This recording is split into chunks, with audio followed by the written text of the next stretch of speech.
আপনি এত অস্থির হওয়ার দরকার নাই। আপনার প্রতি উনার এত প্রত্যাশা নাই যে আপনি একবারে যে ধরে লিসে ব্যবস্থা করবেন। ফ্যাসিস্ট স্বৈরাচার আওয়ামী লীগ সরকারের প্রধান শেখ হাসিনার ছেলে সজীব ওয়াজেদ জয়ের খুবই আস্থাভাজন মন্ত্রী ছিলেন জুনায়েদ আহমেদ পলক। গত বছরের 14 আগস্ট গ্রেপ্তারের পর যখনই আদালতে তোলা হয়েছে তখনই তিনি আলোচনায় ফেরার চেষ্টা করেছেন।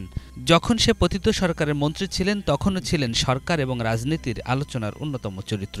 পুলিশের সাথে দুর্ব্যবহার করে হয়েছেন বিতর্কিত। মেম্বার অব পার্লামেন্ট 15 বছর, ক্যাবিনেটের সদস্য 8.5 বছর, তারপরেও আমি এলএলবি কমপ্লিট করেছি। আপনি যেরকম পুলিশ হয়েছেন আইন শৃঙ্খলা রক্ষাকারী, আমি একজন আইনজীবী এবং আইন প্রণেতা। আদালত প্রাঙ্গণে কখনো মোনাজাত সহ বিভিন্ন অঙ্গভঙ্গি, কখনো নানা মন্তব্য করে আলোচনায় থেকেছেন। কারাগারে বৈষম্যের শিকার হচ্ছেন বলে হাস্যরসে পরিণত হয়েছিলেন, কারণ তাদের পতন হয়েছিল বৈষম্য বিরোধী আন্দোলনেই। আজ সোমবার সকালে গাজীপুরের কাশিমপুর কারাগার থেকে আদালতে হাজির করতে তাকে ঢাকায় আনা হয়। শুনানি শেষে আদালত থেকে হাজতখানায় নেওয়ার সময় নতুন ষড়যন্ত্রের বার্তা দিলেন পলক। বললেন রুখে দাঁড়াতে। প্রশ্ন জেগেছে তার এই রুখে দাঁড়ানো কি নতুন বাংলাদেশের বিরুদ্ধে? এই মন্তব্যের পরই বিড়বিড় করছিলেন। তখন কেউ কেউ বলছিলেন তাকে তসবি দিতে। গত 20 জুলাই রাজধানীর বাড্ডায় ছাত্র আন্দোলনে অংশ নেন অটোরিকশা চালক হাফিজুল শিকদার। ওই দিন বিকেল 3টায় গুলিতে ঘটনাস্থলে নিহত হন তিনি। এই ঘটনায় তার পরিবার গত 21 আগস্ট রাজধানীর বাড্ডা থানায় হত্যা মামলা করেন। ওই মামলার তদন্তকারী কর্মকর্তা পলকের বিরুদ্ধে 5 দিনের রিমান্ড চেয়ে আবেদন করেন।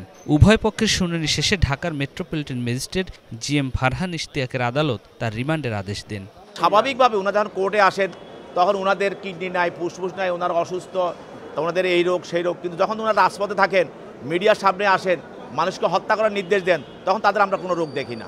এ পর্যন্ত বিভিন্ন মামলায় সাবেক আইসিটি মন্ত্রী জুনায়েদ আহমেদ পলকের 58 দিনের রিমান্ড মঞ্জুর করেন আদালত। এদিকে ছাত্র জনতার আন্দোলনের পক্ষে ছিলেন বলে দাবি করেছেন সাবেক শিল্পমন্ত্রী Kamal Ahmed Majumdar. Metropolitan magistrate GM Farhan ইশতিয়াকের আদালতে কথা বলতে বলতে এক পর্যায়ে কাঁদতে থাকেন। আদালতকে বলেন, একের পর এক মিথ্যা মামলা দিয়ে তাকে হয়রানি করা হচ্ছে। দেশে যদি সত্যিকারের আইনের শাসন থাকতো তাহলে তাকে এভাবে হয়রানি করা হতো না। সে অবৈধ এমপি, অবৈধ মন্ত্রী কামাল আহমেদ মজুমদার, এ ফ্যাসিস্ট সরকারের অন্যতম সহযোগী, তাকে হত্যা মামলায় তদন্তকারী কর্মকর্তা আজকের এই হত্যা মামলা তাকে বিজ্ঞ আদালতে উপস্থাপন করে তার বিরুদ্ধে 7 দিনের রিমান্ড প্রার্থনা করেন। কামাল আহমেদ মজুমদার বলেন, শেখ হাসিনাকে বলেছিলেন ছাত্রদের দাবি মেনে নিতে। ছাত্র জনতার আন্দোলনের সপক্ষে এই বক্তব্য রাখার কারণে তার গণভবনে ঢোকা নিষেধ ছিল বলেও জানান তিনি।